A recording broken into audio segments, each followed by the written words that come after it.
Good afternoon, everyone. On behalf of the Rutgers Center for Tobacco Studies and Screen NJ, I'd like to welcome you all and thank you for joining us today for our presentation, 2022 New Year, New Products, how the e-cigarette and tobacco product landscape is changing in 2022. We're going to give a couple more minutes for folks to connect to the presentation. And in the meantime, I'd like to introduce myself and Nicolette Garth.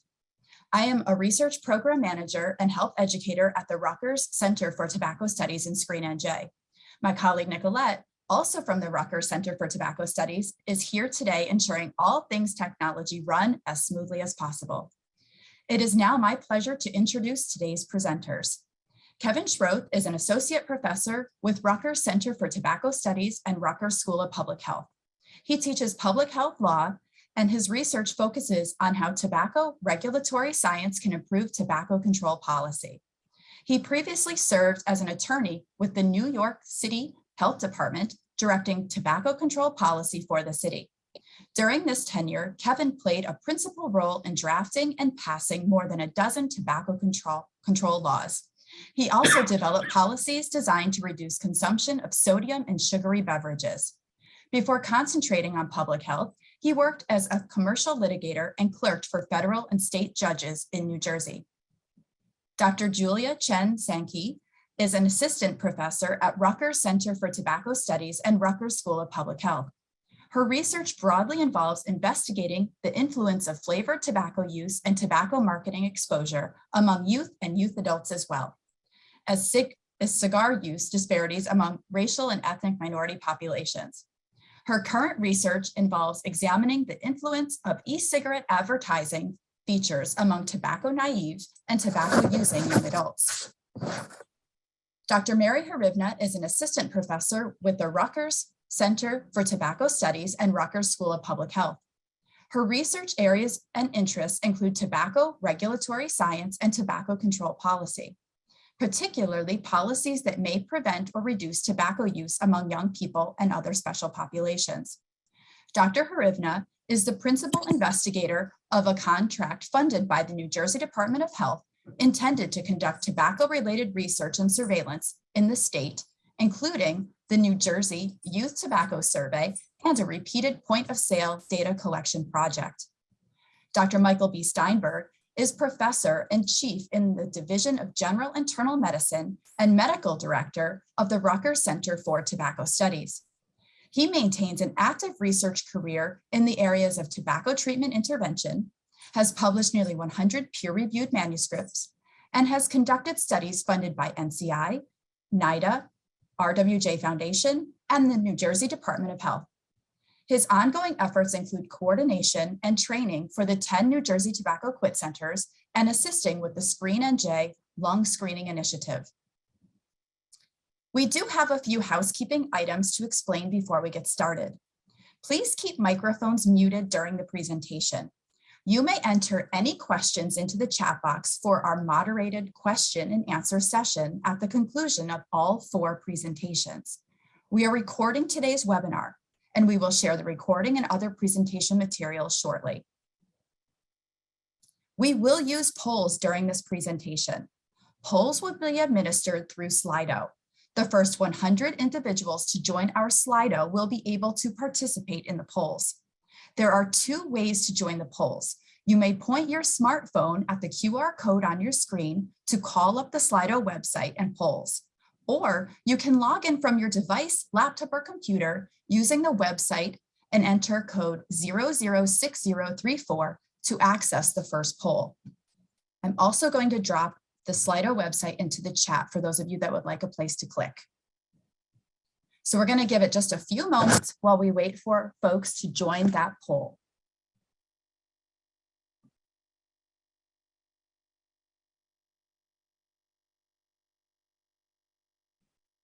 Nicolette, are we ready? Yes, I'll advance. Excellent. Here is our first poll. What is your current professional role? You can type in more than one word for your job title. So for example, you could type in health educator. So let's go ahead. Could you give the website again, please? Sure. It is in the chat, and I will go ahead and I will read send it to everybody out there.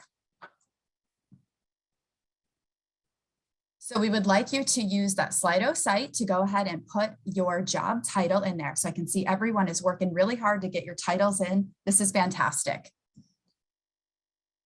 I see health educator is quite large. So that means we have a bunch of health educators out there on the line for our presenters to know. I see some community outreach coordinators, RNs. We have all kinds of titles out there. We have lots of healthcare professionals. We have researchers, tobacco treatment specialists are out there. Fantastic. So we're going to give this just another moment for the 100 folks that are participating in the poll to get your titles in there. Fantastic. Nicolette, when you are ready, we can go ahead and close out this poll and we can go to the second poll. And I do see folks over there in the chat also dropping in your titles. We do appreciate you doing that. Others on the line, if you'd like to do that as well, that would be perfectly fine. So we are going to move along to our second poll. Poll number 2 is name 3 tobacco products you have seen your patients or clients use or those in the community use. So you want to type 1 product per entry. So I see people have started entering cigarettes, hookah, Juul, vaping, fantastic. So we'll give everybody out there the opportunity to drop those product names, those product types, into the poll. And I also see folks out there in the chat dropping in products as well. This is fantastic. We really do appreciate that. I see cigarettes, vape, cigars, chew, snuff, hookah, lots of cigarettes. I see vaping, I see puff bar, fantastic. I do see Juul out there, herbal vapes, interesting. So for the presenters out there, this is a great word cloud for you to be thinking about as you go ahead and continue with your presentations that we'll getting started very soon. So Nicolette, when you are ready, I think we can go ahead and close that poll. I see cigarettes as the biggie. I see vapes as well. Fantastic. All right. And now it is my pleasure to turn the mic over to Kevin. Kevin, you can unmute and we're happy to have you here today. Thank you. Okay, thank you very much. My name is Kevin Schroth and let's get started. First off, I think everyone on this in this group is pretty familiar with e-cigarettes, but they are electronic nicotine delivery systems. They basically use a battery to heat a liquid that usually almost always contains nicotine. And there are generally other flavors and any other chemicals primarily related to flavorings. It's not simply water vapor. Next. We've seen e-cigarettes evolve a bit over the past 10 years or so. First generation e-cigarettes were generally designed to look like cigarettes, to try to mimic the cigarette experience. Second generation products came shortly after and still comprise a significant portion of the market. They're often called mods, tanks, or vaporizers. They tend to be first modifiable, explaining the name mods. They tend to be larger and stronger, more customizable, and they can accommodate a lot of different flavors, and users can manipulate them in a variety of ways. Next. Third generation, maybe one of the most significant generation, especially from a public health perspective, is the Juul or third generation product. Juul was the driving force in this generation that really changed the landscape for the electronic cigarette market and the tobacco market as a whole. It was really, in a way, one of the most radical transformations of the tobacco market in about 100 years. Juul products in particular, they used a lot of catchy marketing early in their existence that was designed to lure in younger people. They borrowed some pages from the tobacco industry playbook. On top of that, they made a product that was discreet, highly addictive. They used a novel nicotine formulation using nicotine salts to achieve high levels of nicotine while maintaining levels of smoothness and low irritability. They also used a lot of flavors. I would say that it's quite debatable as to whether flavors are the main problem in the explosion of youth e-cigarette use, and suggest that nicotine salts is probably a greater driver in that trend. Next. So how are e-cigarettes regulated? Next. Going back to 2009, Congress passed a law that gave the FDA authority to regulate tobacco products, but it had a limited definition of tobacco products at the time, right? At that point, it only covered cigarettes, smokeless tobacco products, and roll your own. And in 2016, 7 years later, the FDA passed rules that expanded its own jurisdiction to regulate additional products, including e-cigarettes, cigars, hookah, and some other tobacco products. Next. Looking at the deeming rule of 2016, the FDA, by expanding its jurisdiction to cover these additional products, gave itself enforcement leverage over these new products that were suddenly unauthorized. They were not authorized to be on the market. But the FDA tried to be accommodating in its way and allowed e-cigarettes to stay on the market, subject to its enforcement discretion and an upcoming process that we refer to as a PMTA process, for pre-market tobacco authorization applications. That's a process that's still unfolding. There have been a number of delays. I'm not going to go through the history of it. It would take a little too much time, but there were public health advocacy organizations that sued the FDA and basically said, you're going too slow. And a court ultimately agreed with them and set application deadlines that were a little bit more stringent than what the FDA had outlined. And they set a deadline at September 9th, 2020. And a lot of manufacturers of e-cigarettes primarily, but also cigars, rushed to get their applications in by that date, September 9th, 2020. That put the burden on the FDA to rush through handling millions of applications that had been submitted. And the court order provided the FDA with 1 year to submit or to process all of those applications. The FDA has not processed all of those applications. Next. Just to back up a second, though,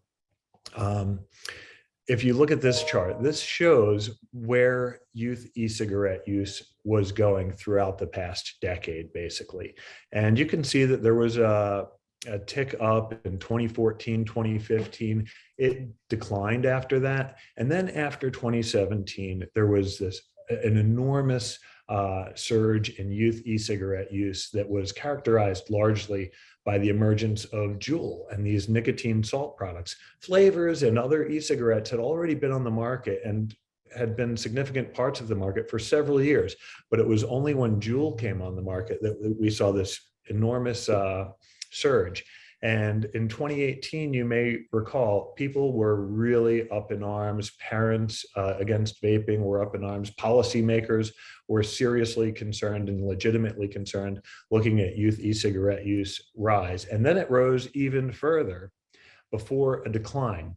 Now you can say, okay, well, it's declining, but the decline down to 19% is about the same as it was when we were in the first hair on fire period of 2018. So even though numbers have declined, they are still in a period that the former FDA commissioner described as a youth e-cigarette epidemic. So we're still in a period where there's serious e-cigarette use, and everyone, of course, is watching to see how that number is likely to change. And on top of that, COVID has affected patterns of behavior, so it'll be interesting to see how it continues to evolve.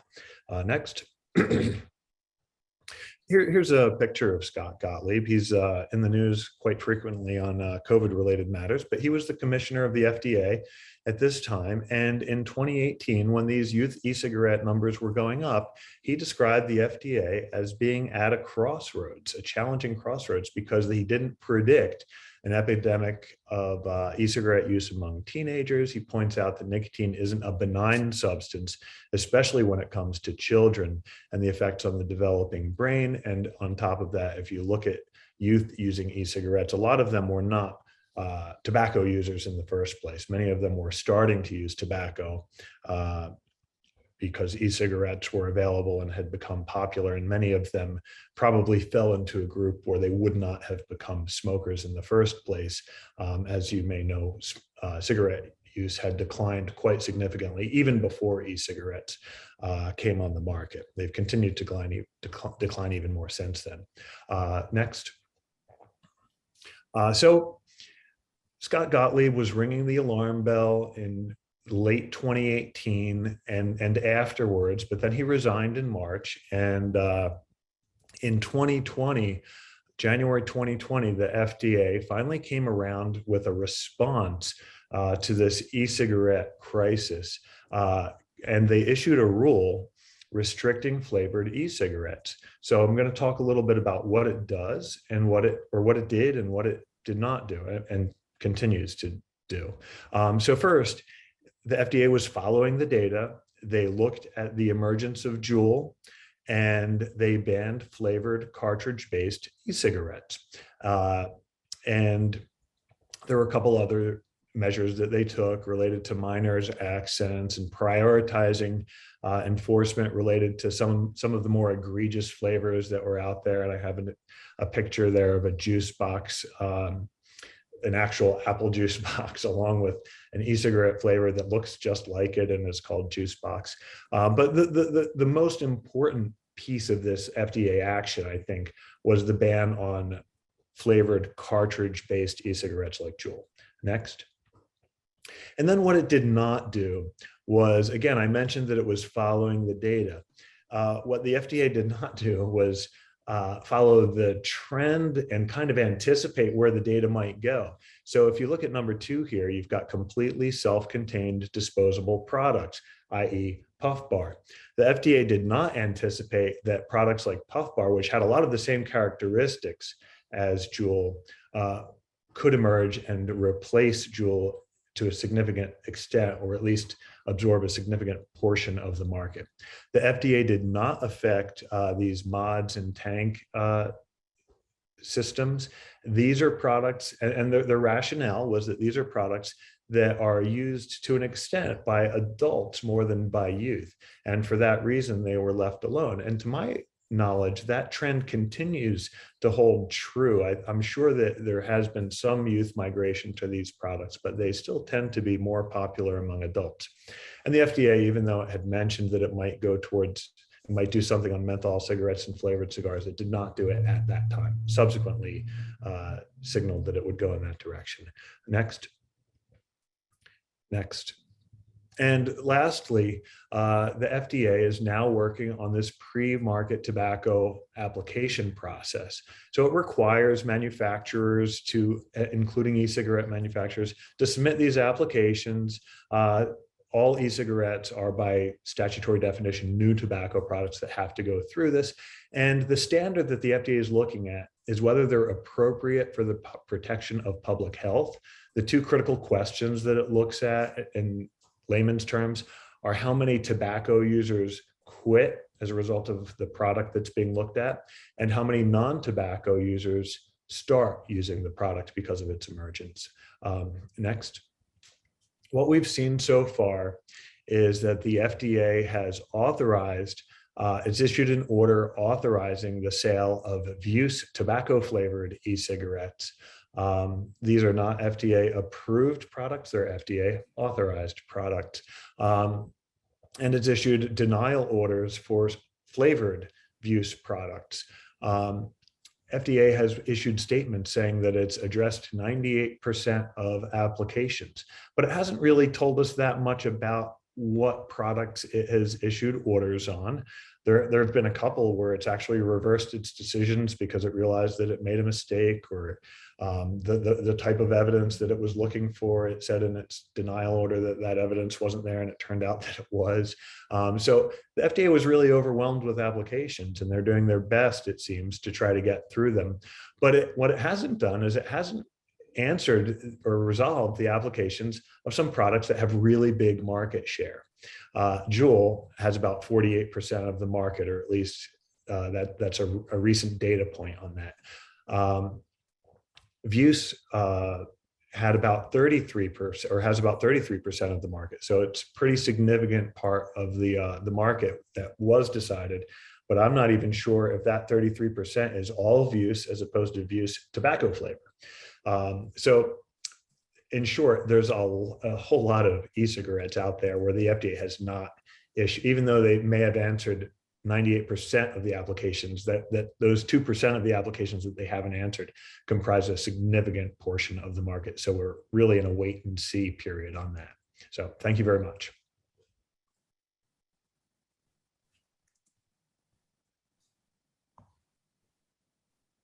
Great, thanks, Kevin, for the great presentation. So following on the topic of e-cigarette policies, I want to use this opportunity to introduce how disposable e-cigarette brands are playing policy whack-a-mole and taking advantage of the policy loopholes to market their products in the US. It's excited to see a very heated discussion currently going on in the chat box about puff bars and disposable e-cigarettes. Next slide, please.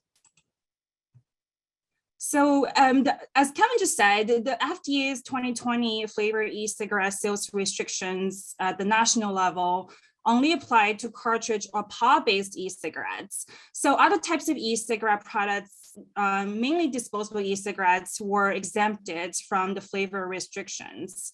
And then since then, disposable e-cigarettes started to rapidly gain e-cigarette market share in the US and have already taken over Juul as the most commonly used e-cigarette products among young people in the country. Next slide, please.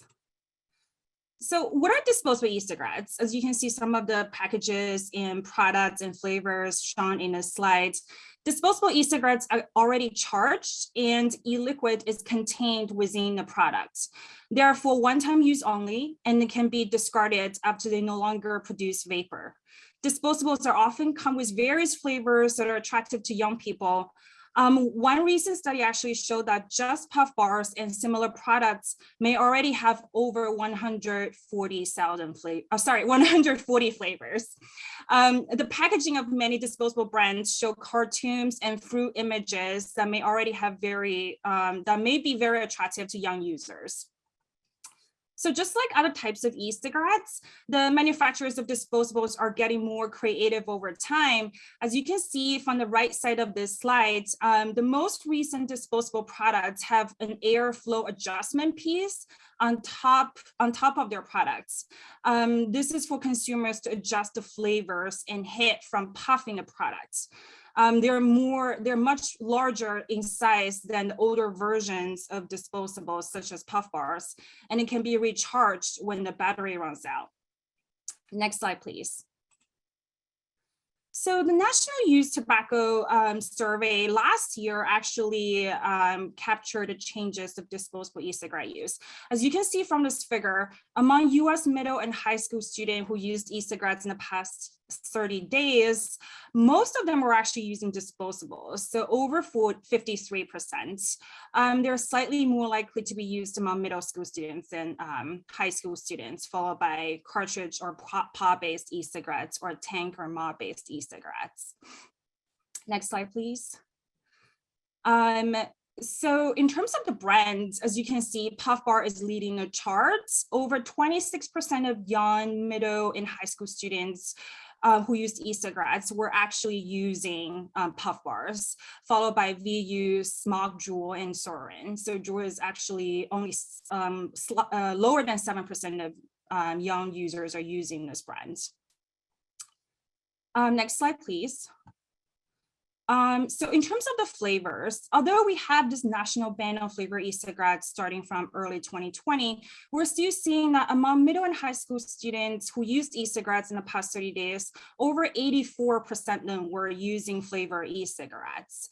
So the commonly used or popular flavors were fruits, candy, mint, and menthol. As you can see, the middle school students are actually slightly higher in terms of their preference of flavor e-cigarettes than high school students. Next, please. So what about the situation in New Jersey? As we all know, in April 2020, the state of New Jersey have restricted the sale of all types of flavored e-cigarettes, and including disposables. So the flavor ban in New Jersey is actually more stringent than the flavor ban at the national level. Our center conducted this online survey among young adult e-cigarette users aged between 18 to 21 living in New Jersey just around end of last year. So it's very new data. And one of the questions we asked young adults is that what impact has New Jersey's flavor ban had on your ability to obtain flavor vaping products? So from this question, as you can see from the figure, over 66% of our young adult e-cigarette users are reporting that there has been no change in how easy or difficult it is to get the flavors I like. 15% said they quit vaping, 13% said it is more difficult to get the flavors, but I'm still able to get them, and 4% said I'm no longer able to get the flavors I like. So from this figure, we can see that New Jersey state ban coupled with the national level restrictions on flavors, we're still seeing this very limited impact of those flavor ban on our young users' flavor e-cigarette use. Next slide, please.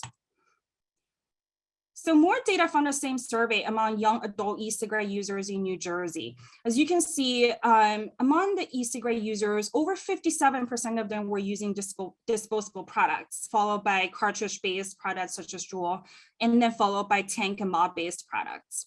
And in terms of the brands, just like the teenagers in the US, over 33% of them were using Puff Bar, followed by Juul and Lava. So I just want to note that Lava is a New Jersey-based brand. It can be commonly found in the New Jersey's retailers, tobacco retailers or convenience stores or vape shops. And here are some examples of what Lava looks like. They bring a lot of disposable brands and flavors. Some of them are actually the newly emerged disposable products. And lastly, among New Jersey young adult e-cigarette users, as you can see, the green bar, over 86% of young users were using flavored e-cigarettes. The commonly flavors, just like teenagers, including fruits, mints, candy, and menthol. So as you can see from those data, the pattern of e-cigarette use among young adults in New Jersey really mimic the patterns of the national teenager use of e-cigarettes. And in the they're still predominantly using flavors, given the state and national flavor ban. Next, please. Lastly, I want to introduce sorry, if you could mute your mic, please, that would be great. Thank you. Lastly, I just want to introduce this new tobacco-free nicotine or synthetic nicotine claims that many of the disposable e-cigarette brands are currently making. So starting from February 2021, many disposable e-cigarette brands, including Puff Bar, claiming that they're using tobacco-free nicotine or non-tobacco nicotine or synthetic nicotine. These brands claim that their products are cleaner, purer, tastier, and have higher quality compared with e-cigarettes made with tobacco-derived nicotine. As you can see from the figures here, those new types of nicotine are written in their nicotine warning labels on their products. The warning labels including that those nicotine are not derived from tobacco or they're non-tobacco nicotine. As Puff Bar's official website states, that Puff's nicotine-based products are created with tobacco-free nicotine. Our nicotine-based products are crafted from a patented manufacturing process, not from tobacco. So this new type of claim that many disposable brands are using is problematic because the FDA and local authorities can only regulate products that are made from tobacco-derived nicotine rather than non-tobacco or synthetic nicotine. So apparently Puff Bar and other disposable brands are taking advantage of this policy loophole and are trying to market their products as a non-tobacco product. Therefore, their products by definition may escape local and national tobacco control policies, such as the flavor ban, minimum age sales restrictions of 21, and even the FDA's pre-market review. So additionally, our recently published studies showed that this tobacco-free nicotine claim is actually causing young people to develop a lower harm perceptions towards puff bar e-cigarettes. So therefore, there's a possibility that disposable e-cigarettes may be used by more young people in the near future. Next slide, please. So now I want to summarize my presentation today by restating several observations. Disposable e-cigarettes have become most dominant e-cigarette type used among young people. And disposables often come with many use-appealing flavors such as fruit and mint. They're easy to use and dispose and are highly concealable. Disposables are widely available at physical and online stores, even with flavor ban in place. They often have appealing names such as Cali bars, Aroma King, and they come with colorful packages and with cartoon and fruit images that are very attractive to young people. And many disposable products actually contain higher levels of nicotine than other e-cigarette products. And finally, many disposables use tobacco-free nicotine claims that may reduce harm perceptions among young people about e-cigarettes and may escape many federal and local level tobacco control policies. Next slide, please. So with that, I thank you for your attention. Now I want to pass the baton to Dr. Mary Harifna. Thanks, Julia. Thanks everybody for joining today. I'm going to be talking about one of the newer products available in the tobacco nicotine market, which is tobacco-free nicotine pouches. Next slide. So I just wanted to get a sense of the level of awareness among the audience, and I saw some of it in that first poll about tobacco products being mentioned by your patients. But how many of you today or before today had ever seen or heard of the following tobacco-free nicotine pouches? Some of the more popular ones are Zyn, On, or Velo. So a pretty good portion of you. So hopefully you'll learn some new information today, but we may also learn from you about how these pouch products are being discussed in clinical encounters. So about 50-50 for now. To give you a little bit of a brief orientation, I'm going to talk a little bit about what kind of pouch brands are on the market and what we potentially will see in the next couple of years. So next slide. So what are tobacco-free nicotine pouches? These are new tobacco-free oral nicotine products, and they're sometimes coined as modern oral nicotine by tobacco manufacturers.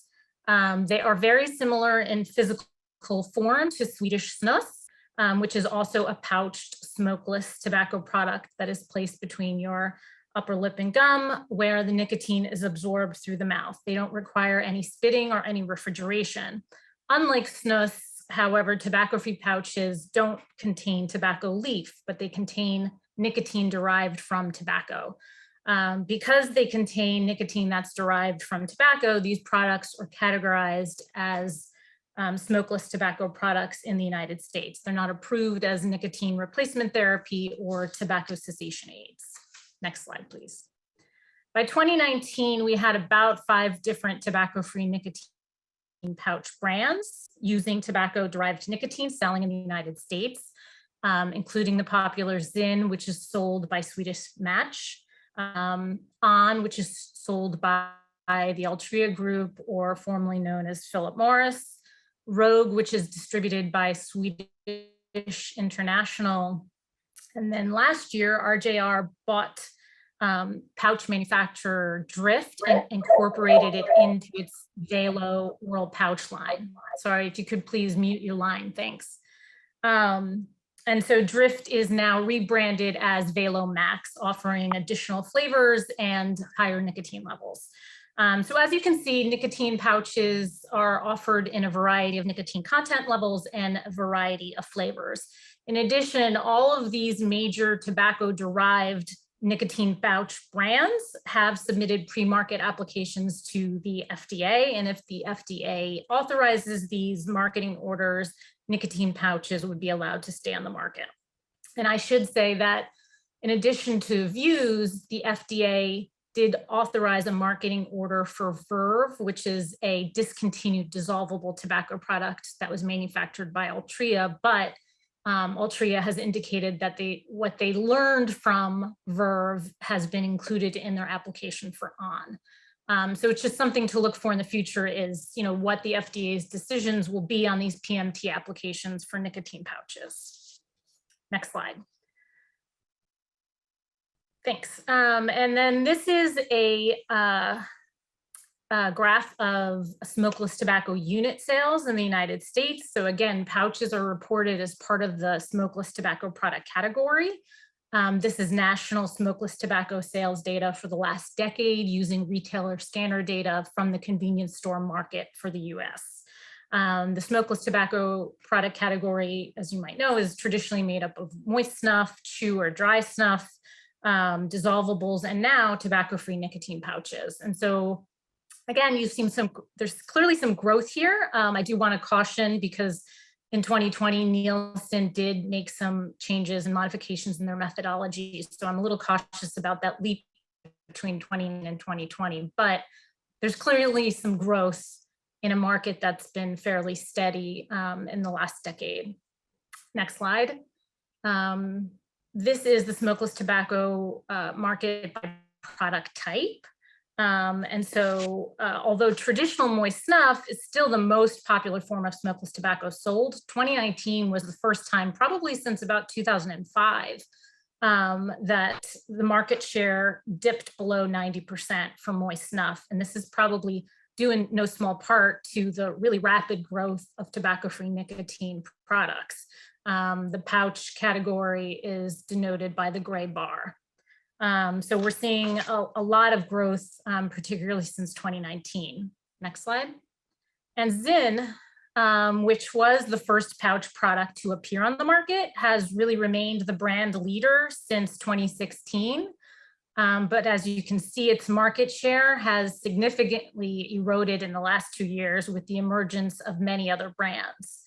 That said, the industry is very enthusiastic about this product category.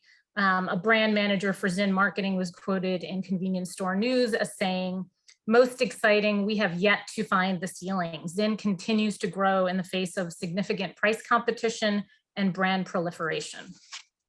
Next slide.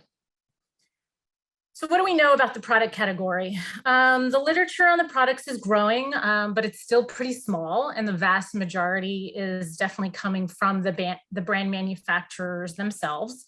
But I'm just highlighting this one figure from a paper from researchers at CDC that presented various product characteristics across several US brands and a couple of non-US brands. But the figure shows the levels of total and free nicotine found in some nicotine pouches by brand.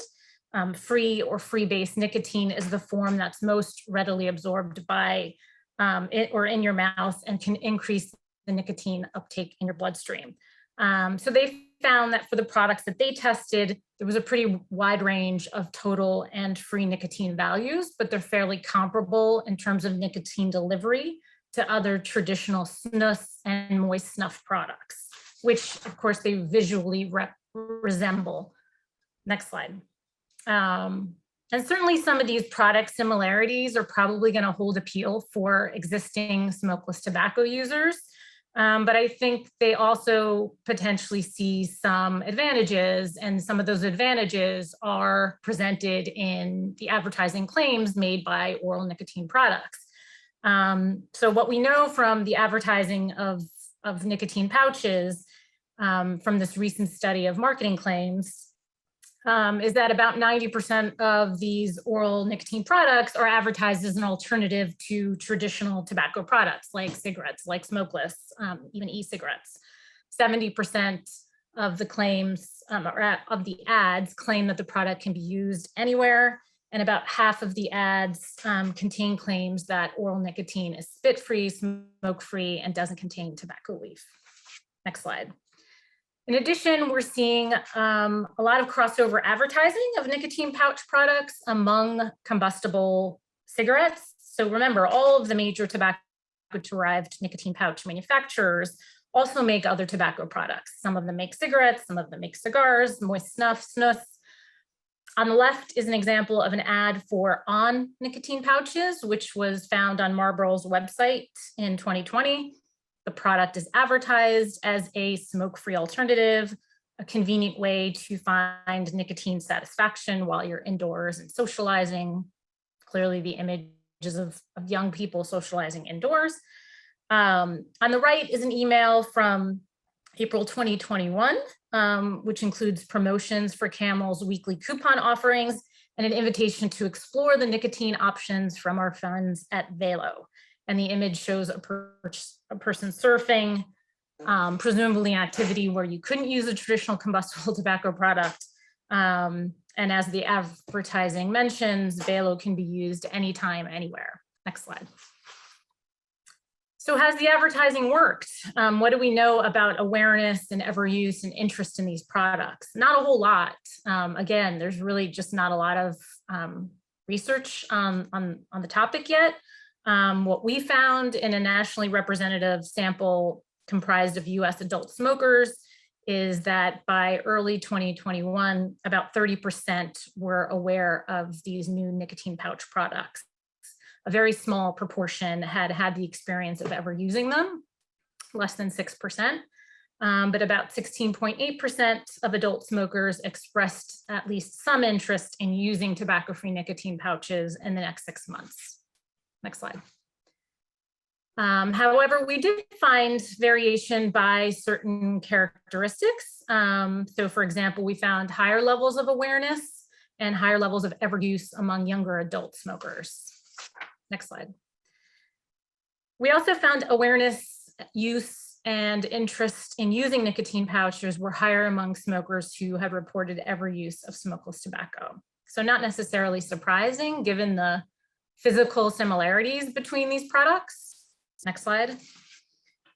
We also found smokers who reported having plans to quit smoking in the next 6 months were more likely to report having an interest in using nicotine pouches, at least relative to smokers who had no plans or more distant plans to quit. So again, the data in this area is pretty limited for now, but based on the sales data, we can expect this product category to continue to grow, and we're likely to see increases in awareness and use as well as interest in the product. Next slide. We also recently did a survey of US physicians, and we asked them if their patients had ever asked them about tobacco-free nicotine pouches, and about 1 out of 10 providers said that their patients had asked them about the product. And the percent varies somewhat by provider specialty. Next slide. We also asked providers to just qualitatively describe what their conversations with patients were like. And so this word cloud just highlights the popular words and phrases used and gives you just a quick, simple visual insight into what physicians are already hearing and talking about. And it's clear that patients and providers are already talking about these products, and they're talking about them in the context of quitting and cessation. Next slide. And so lastly, an issue that was already raised by Dr. Chen Sankey in the context of disposable e-cigarettes is that synthetic nicotine has also arrived in the nicotine pouch product category. We saw at least 10 synthetic nicotine pouch brands launched in 2021 alone. Many of them have higher nicotine content levels than tobacco-derived nicotine pouch brands, and they too offer a variety of flavors. So this is another sort of point to make, is that we potentially would see additional brands popping up in the next few years, depending on whether or not the regulatory landscape really changes at all. But something else to be aware of. Next slide. And so just in summary, tobacco-free nicotine pouches are clearly showing accelerated growth in the United States. We see that marketing claims are very similar to what we've seen before for other non-combustible products. Awareness of nicotine pouches is, I think, still quite modest, and ever use is still quite low. But again, this is something we want to monitor, who's using them and how. Pouch use might be more common among ever smokeless users. That seems somewhat predictable. And then interest might be higher among those who are wanting to quit other types of tobacco products. And so I think providers should certainly be prepared to face questions from patients who might already be aware and using these products. And hopefully we'll have additional research in the next couple of years or sooner to kind of fill the gaps about how these products are being used and by whom. So I look forward to answering some of your questions, but I'm gonna hand the baton now to our anchor leg here, Dr. Steinberg. Hey, thank you, Mary.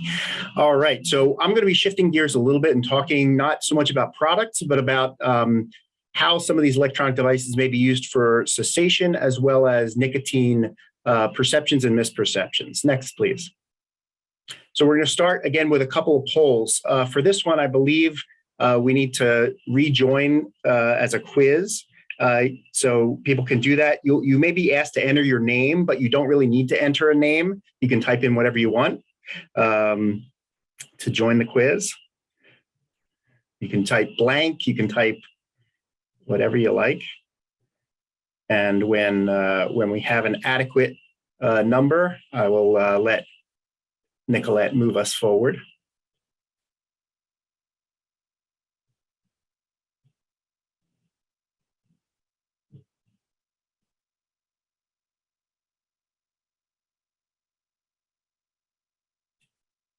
Okay, so the first question in our poll, nicotine by itself is a cause of cancer, true or false?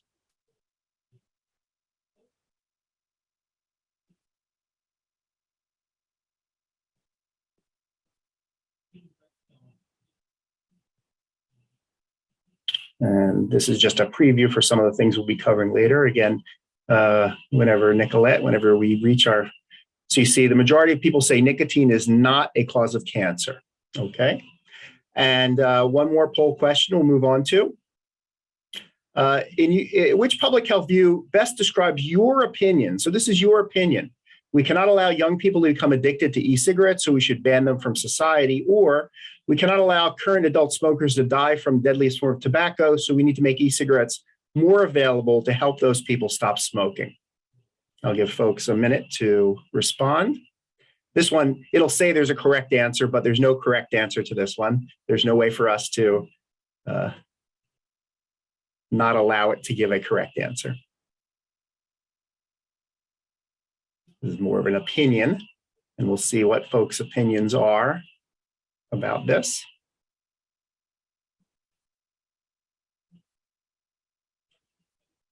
Okay, so 3/4 of folks felt that we can't allow young people to become addicted, so we should ban electronic devices. Okay, so just to frame some of this, we'll move on. Next slide. So I've been doing tobacco control for almost 25 years now, and it was much easier back in the day. All tobacco products were bad. Just say no. Everything was black and white. Next slide.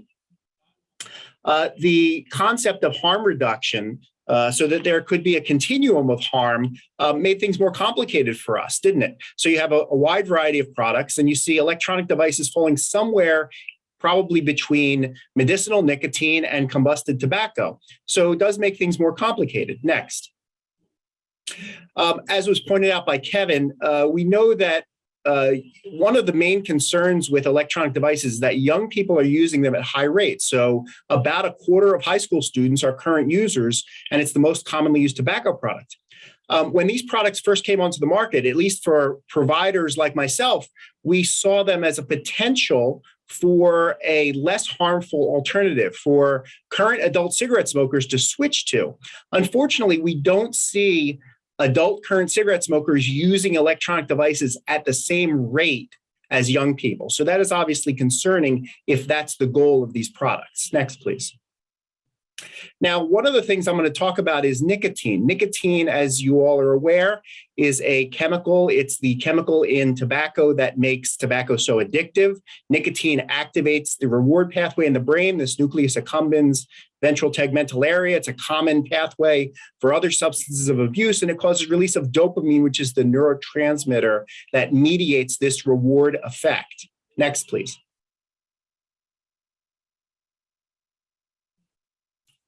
Okay, when we're talking about treatment, Evidence-based treatment is based on what we found useful. So we have our U.S. Public Health Service clinical practice guidelines. We have many publications out there, studies that show what's effective to help people quit. Next.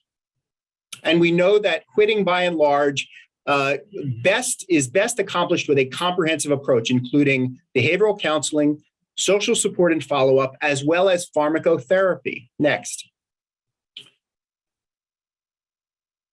Our 7 FDA-approved pharmacotherapies currently include 5 nicotine replacement products, 3 of which are over-the-counter and 2 of which are by prescription. So it's clear that at the heart of tobacco treatment are nicotine replacement products. So that's why nicotine is very important in this discussion. Next, please.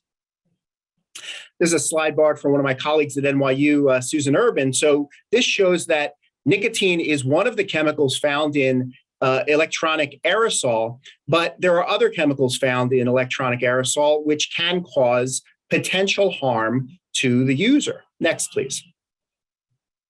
Now, one of the reports that we use as a basis for our knowledge about electronic devices is the National Academy of Sciences report, which was published in 2018. Next, please. Just want to go through some of the conclusions from that body. Nicotine from electronic devices is highly variable and can be at times comparable to that found from combusted cigarettes. There are other potentially toxic substances, but they are found at much lower levels than found in combusted tobacco. Next. Regarding harm reduction, someone who completely switches to electronic devices will most likely reduce their individual harm compared to if they continue to use combusted tobacco. Now, this does not include dual use, it's complete switching. And we don't yet know what the long-term health effects of the electronic devices are. Next, please. What about electronic devices in terms of cessation for combusted tobacco? In 2018, the National Academy of Sciences concluded that there was insufficient evidence that there were randomized trials of electronic devices for cessation. However, next, since that report came out, there have been a number of new studies looking at this issue. This is a randomized trial from the UK, which compared electronic devices to nicotine replacement. Next, please. And found that the 1-year cessation rates were 18% in those who were randomized to the e-cigarette arm, compared to about 10% in those randomized to the nicotine replacement arm. Next. So even though abstinence rates were higher in the e-cigarette group, e-cigarette use was more common at that 1-year mark. So 80% of people in this trial were still using the e-cigarette products versus only about 9% of people who were randomly assigned to the nicotine replacement arm. And one of the limitations of this, again, e-cigarettes, electronic devices, have not been proven to be safe. Next, please. So e-cigarettes as a cessation tool, we have more data that shows that there's growing evidence that nicotine-containing e-cigarettes are beneficial. They can lead to cessation, both compared to NRT as well as compared to non-nicotine electronic devices. So we have mounting evidence that these products could be effective for cessation. Next. So the hope for electronic devices is that they could present a less harmful alternative to combusted tobacco for current adult cigarette smokers could be coming to fruition. Now, this does not take into account all of the public health issues that still remain regarding e-cigarette use among young people. Next. So it's important to recognize that nicotine is not a harmless chemical in itself. Nicotine is a stimulant. It's a catecholamine. It can increase blood pressure slightly and pulse rate. It can cause constriction of blood vessels. It does not seem to contribute significantly to atherosclerosis. It can affect reproduction. So in pregnant women, can affect fetal organ development, especially neurologic development, and can also affect neurologic development in young people. There is no conclusive evidence that nicotine causes carcinogenesis or cancer in humans. Next. What about the general population's perceptions about nicotine? Next. So we know that from surveys that about half of people in the population report nicotine as a cause of cancer. Next, please. And we know that those results are most likely found in people age 65 and older, in people who are non-white in terms of race, and who have less than either a high school education or less. Next, please. In other studies looking at young people, like the Truth Initiative, 2/3 of people believe that nicotine causes relatively or very large health risks, and about 55% believe nicotine caused cancer. Again, certain populations had more of these beliefs than others. Next, please. And in the PATH study that many of you are familiar with, next, we see that depending on the source of nicotine, nicotine is described as either very or extremely harmful. 75% of people believe that nicotine from cigarettes falls into this category, but 45% of people believe that nicotine from NRT is that same way. Next. So in general, 2/3 to 3/4 of people believe nicotine is responsible for much of the harm related to tobacco products, and these misperceptions can vary depending on the group. Next, please. Now, what about physicians and healthcare providers? Next, please. We did a study that looked at e-cigarette perceptions and beliefs as well as practices among physicians. Next, please.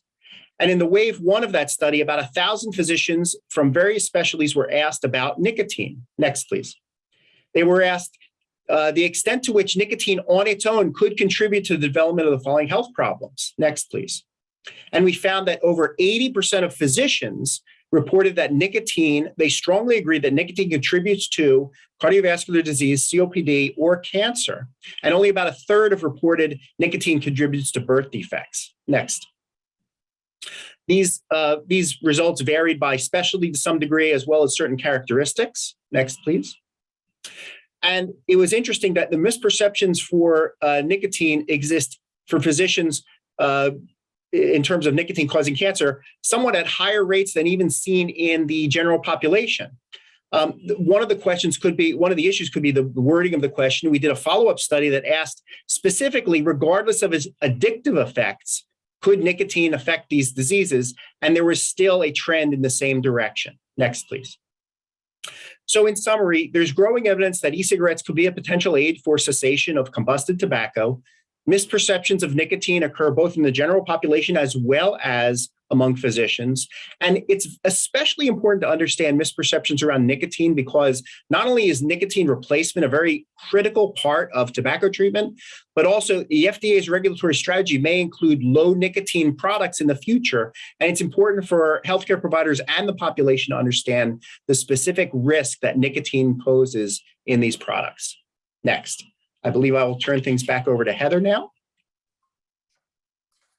Fantastic. Thank you so much, Dr. Steinberg. I do want to take this moment to thank our 4 presenters for the information they shared today. We are going to move on to a Q&A session. We do realize that we are running out of time. We will be staying on the line for a few moments to try to have a nice dialogue about the questions that you put in the chat or that you've emailed over to myself or Nicolette. So if you can stay with us, you're welcome to continue along with us today. In the meantime, I am going to go ahead and drop an evaluation link into the chat. So if you need to get going, please consider filling out that evaluation because it does help us understand what you think about this talk and also provides us with some information about future programming. So I'll drop that link in the chat in just a moment. We are going to go ahead and move into our Q&A session. So I'm just going to get rolling right through some of these questions. So we did have one emailed question.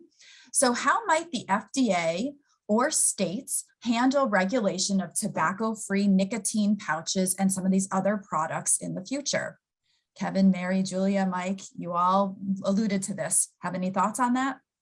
Sure. Just a quick comment. The FDA cannot, very likely cannot do anything in terms of regulating tobacco or nicotine that is not derived from tobacco. The FDA's jurisdiction is established by a law that Congress passed in 2009.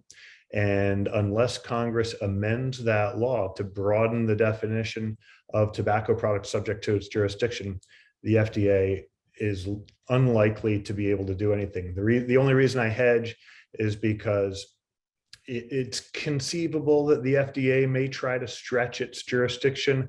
Frankly, I don't think that it is likely to come up with a legally viable way of doing so. So I think they'd have to wait for Congress to do something, and that's probably unlikely.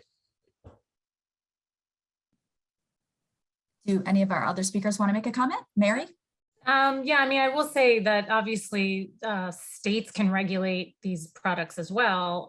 And in fact, in some states, synthetic nicotine is regulated because the definition includes nicotine no matter how it's derived. That said, the FDA can take action on tobacco-derived nicotine products. They could control the nicotine levels. They could ban flavorings. Those are all potential things they could do. I just don't know that they've indicated there's any sign of that coming. But certainly states can go above and beyond what the FDA has done. And there was one previous legal analysis that indicated that synthetic nicotine could be regulated as a drug by the FDA rather than as a tobacco product, and that there could be legal standing to regulate it in that way, depending on its intended use. Excellent. Thank you, Mary. All right, so I'm going to shift gears here because we have several people asking questions about the health effects of the tobacco-free nicotine and synthetic nicotine.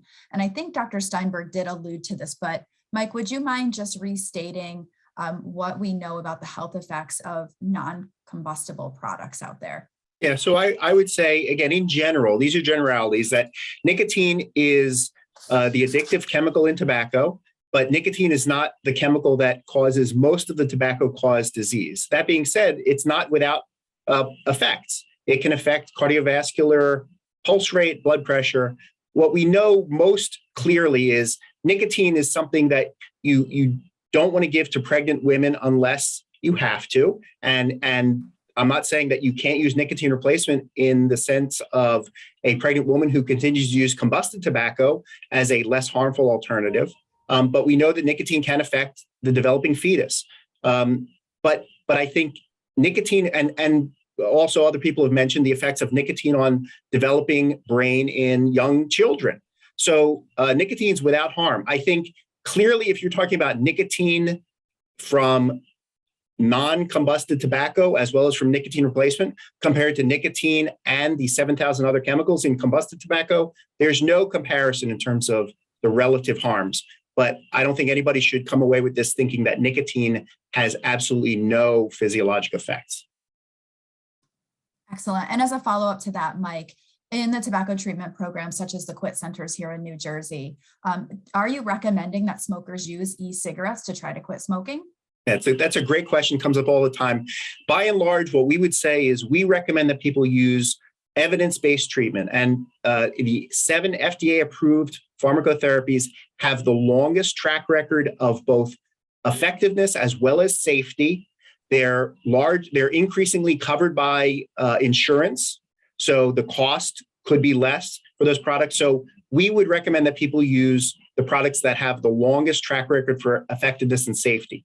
If someone comes to us and says, I am going to use an electronic device, or I am going to use a nicotine-containing pouch product, we don't slam the door in their face. We work with them, but we make sure they understand the relative information that we have about the FDA medications and the information that we have about the other tobacco products that we've been talking about. Excellent. Thank you, Mike.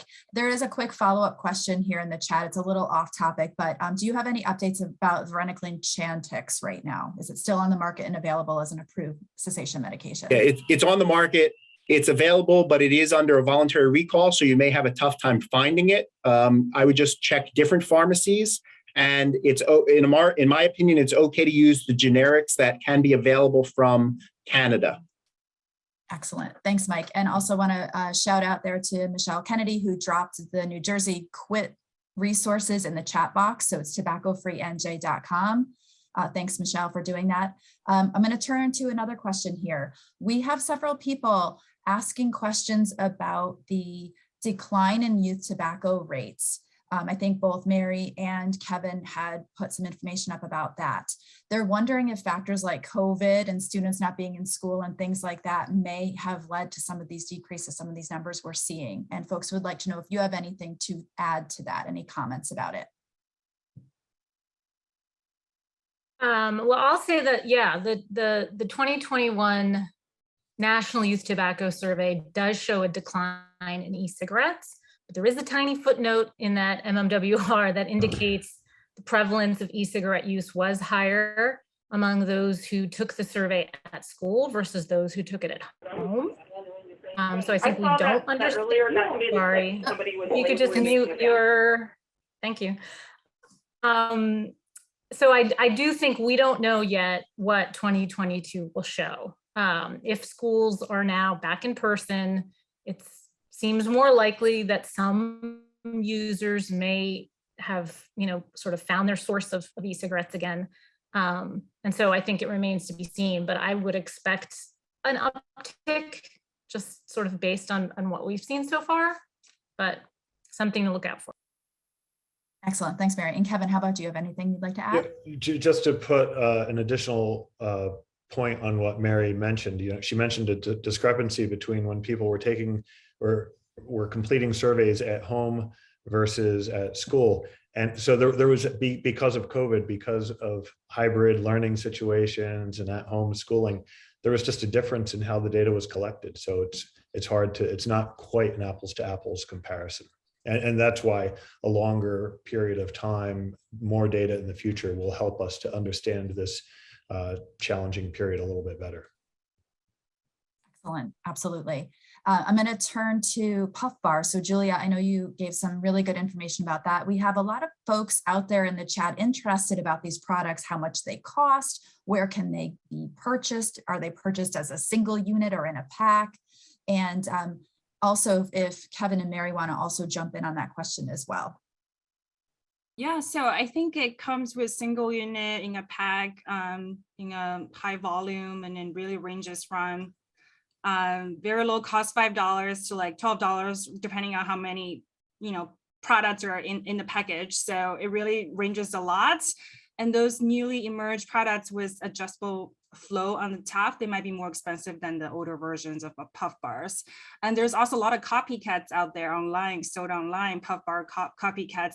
They might be cheaper than the real versions of Puff Bars. Excellent. Yeah, we did have somebody in the chat mention that as well. So we need to be on the outlook for that. Mary and Kevin, anything you'd like to add? I'll just point out that Puff Bar as a company is a really unusual and kind of shady company. It was selling its product. It started to get a big stake of the market.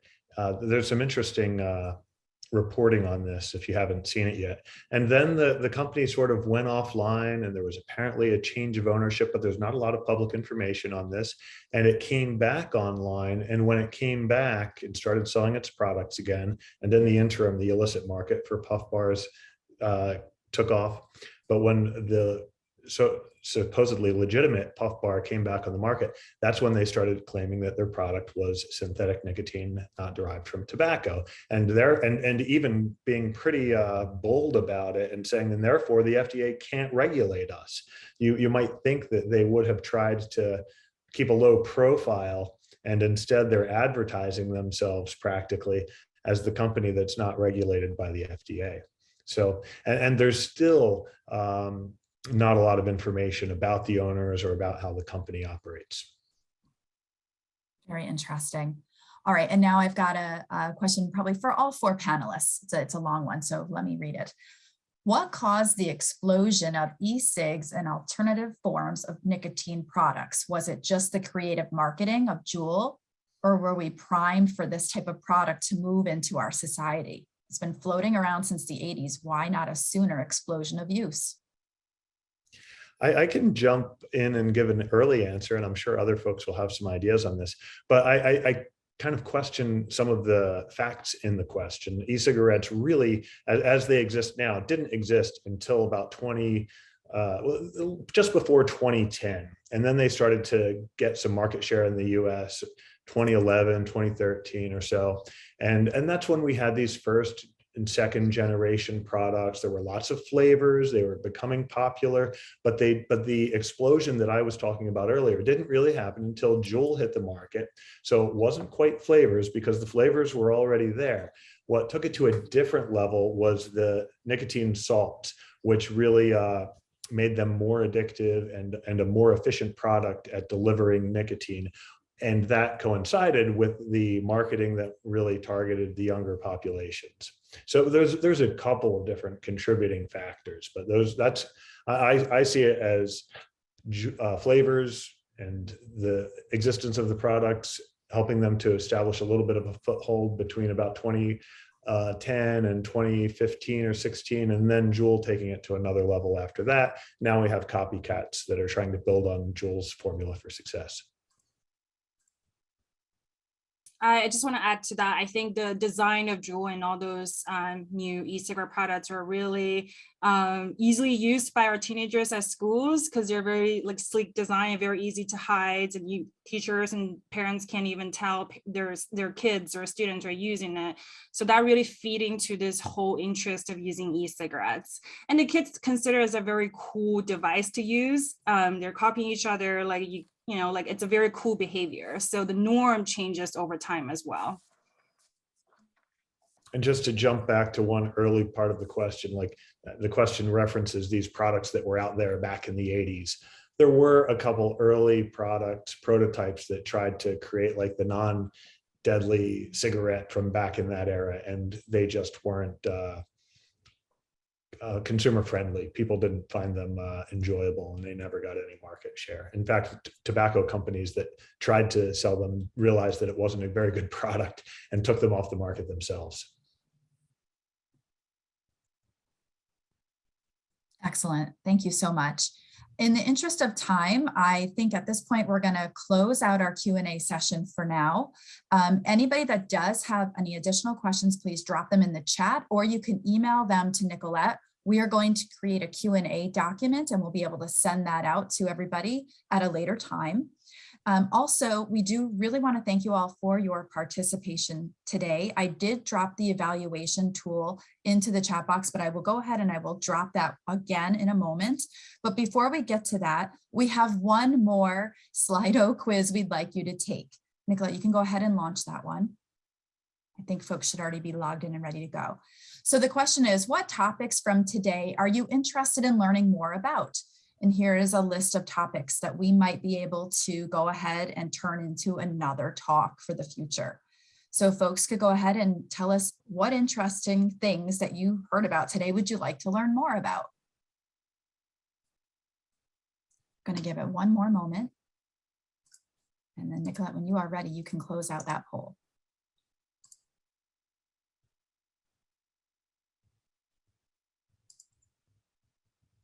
Excellent. Very good. So we appreciate everybody going ahead and filling out that poll for us. Like I said, we'll take this information into consideration when we think about developing out some additional educational opportunities for everybody. Again, we want to thank you all for your participation. There is information about the evaluation. It is another QR code, so you're invited to go ahead and just aim your smart device at that QR code to go ahead and take that evaluation for us. I'm also going to drop that into the chat for you as well. We are interested in hearing your feedback about today's presenters, and also do really want to learn from you about topics that you find interesting and you would like to learn about. So please go ahead and fill out that evaluation form as soon as you can. We will be sharing out the video recording and other materials via email. Just give us a little bit of time to go ahead and wrap up that video and do what we need to do to work our magic on it, and then we'll be sending it out to you via email.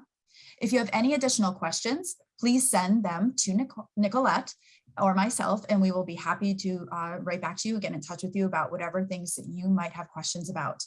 At this point in time, we're going to go ahead and turn off that recording. We're going to thank you all for your time today, and we hope you have a great afternoon. Thank you all for participating. Bye-bye.